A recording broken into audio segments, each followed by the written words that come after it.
First blog. তো আজকে চলে এসেছি আমরা সনবিলে ঘুরতে। তো আর কি বলবো, তোমাদেরকে কী করে বোঝাবো। তো আজকে পরিক্রমা করতে চলে এসেছি সনবিলে।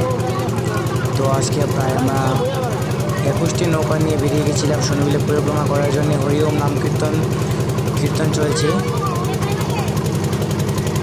তো মেশিন নৌকার শব্দে আমি কিছু বলতে পারছি না তোমাদেরকে, তো সাউন্ডটা একটু কম আসতে পারে, তো তোমরা ভালো করে বুঝিয়ে নেবে। তো ফাকুয়া গ্রাম, নগেন্দ্রনগর, খালিবাড়ি, কল্যাণপুর নিয়ে সব মোট নৌকা হয়েছে 21টি। তো সব নৌকা নিয়ে আমরা একসঙ্গে জড়ো হয়েছি। সব জায়গার নৌকা একসঙ্গে জড়ো হয়েছে আমরা সনবিলে আসে। তো আমরা সবাই ঘুরতেছি এখন নৌকা নিয়ে, 21টি নৌকা নিয়ে সনবিল পরিক্রমা করছি এখন। টাইম এখন 9টা থেকে আমরা প্রায় 5টা পর্যন্ত পরিক্রমা করবো সনবিলে। তোমরা দেখতে পারবে এই ভিডিওর মাধ্যমে, পুরোটা ভিডিও দেখে যাও। এই জায়গাটা হয়েছে তোমরা দেখে চিনতে পারবে এই জায়গাটা কোন জায়গাটা, ফাগুয়া গ্রামে যে আছো।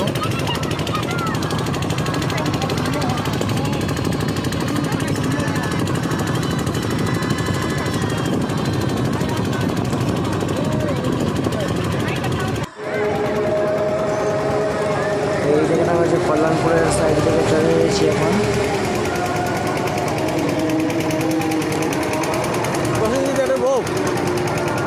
কত সুন্দর লাগছে দেখতে। আজকে দিনটাও মানে রৌদ্র নেই বেশি, ঠান্ডা লাগছে। তো রৌদ্র আছে। আমাদের পিছনে অনেক নৌকা রয়েছে। খুব আনন্দ হচ্ছে আজকে আসি বন্ধুরা। জয় জয় জয় জয়।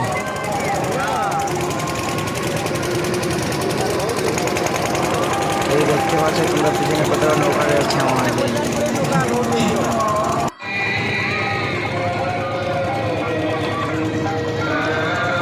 তো এটা হয়েছে নেপুটিয়া। তো এখানে চলে এসেছি, পুরোটা সনবিল ঘুরে আমরা ভ্রমণ করে এখন পাশাপাশি চলে এসেছি, আবার চলে যাবো বাড়িতে।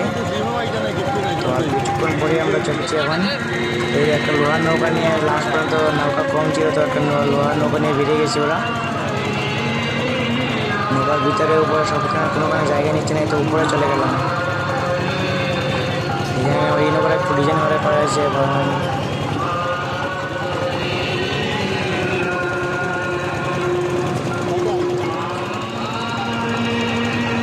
নৌকা একদম সাইড নেওয়া হচ্ছে, কারণ নৌকা তো লোড বেশি হয়ে গেছে।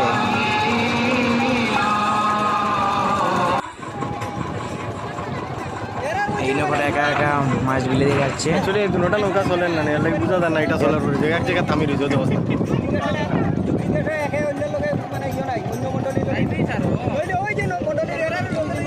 নৌকারে আমার চালাইতে লাগবে।